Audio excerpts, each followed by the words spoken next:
Guys, magluluto po tayo guys ng siyempre dyan muna natin ito yung ginagamit ko olive oil.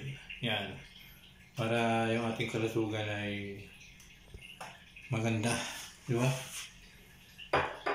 Siyempre, lalagyan natin siya ng bawang. Putok mo ba? Bawang. Ayan. Lagyan natin bawang. Kailangan na siya. Kailangan ay medyo brown para masarap siya. Hinaan natin konti yung ating kalan.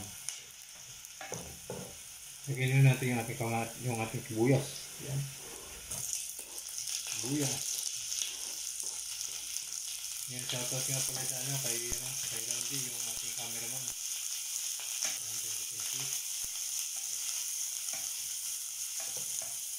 Ayan, masarap po mga guys, kaya sa mga nanay, mga mami, sa mga anak nyo, pwede itong gawin. Lutuin natin yung sibuyas para mas masarap. Para yung amoy, diba? Ang amoy ng sibuyas ay mahalimuya. Lagyan natin yung kamatis. Ito yung kamatis.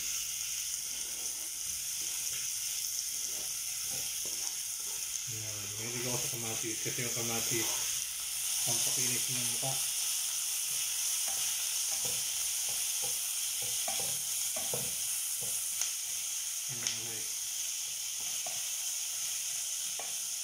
Lutuin natin para yung kamatis kailangan luto para yung lasa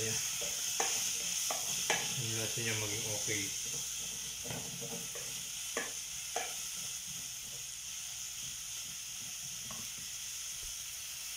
Lalagyan natin ito ng dilis. Ayan, bumili ako dilis o 10 real. Ayan.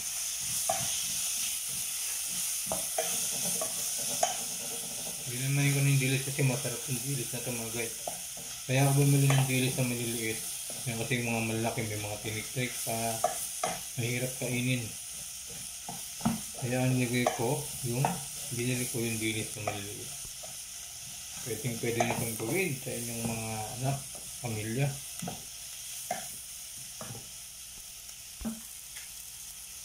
Chicken pork cubes.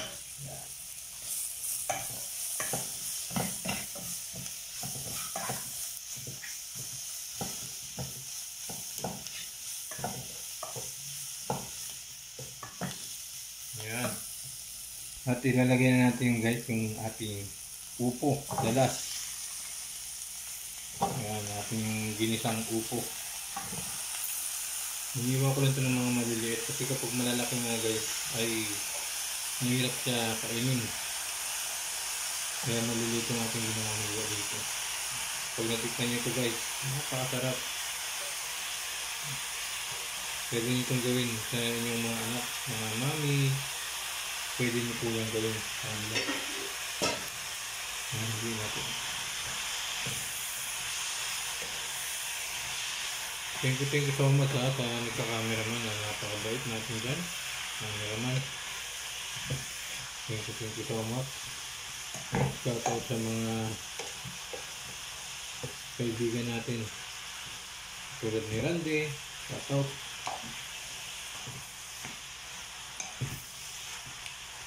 Siyempre, ready natin ito ng tubig. Ayan guys, lagyan natin ito. Itong aking ay mga 2 kalating baso. Lagyan po natin. Kasi yung nyo mga guys, yung upo ay kahit konti lang tubig niya, nagtutubig po yan, nagsasabo po yan mga guys yung upo. Kaya napakaganda niya sa ating katawan. Kasi yung upo ay masustansya. Masustansya po yan mga guys. Siyempre, papakuluan muna natin yan. Pag kumulo na, tapos na, ready na tayong kumain. Siyempre, tatakpan muna natin yan. Pag kumulo yung mga guys, ilalagay na po natin yung kanilang seasoning, pampasarap.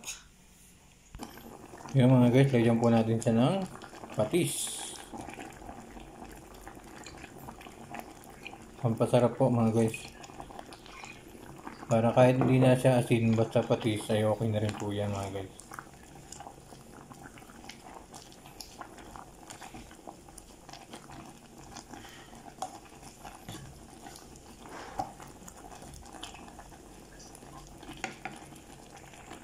Siyempre mga guys, hindi natin kakalimutan tong magic sarap. Magic sarap po, nagpapasarap po yan mga guys. Yan po yung kadalasan kong ginagamit, yung magic sarap.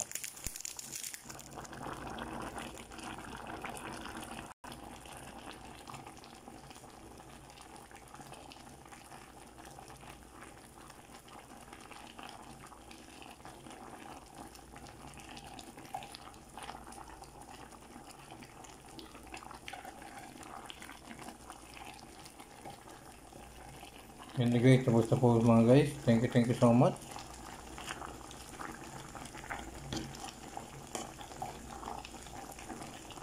Luto na yung ating gulay.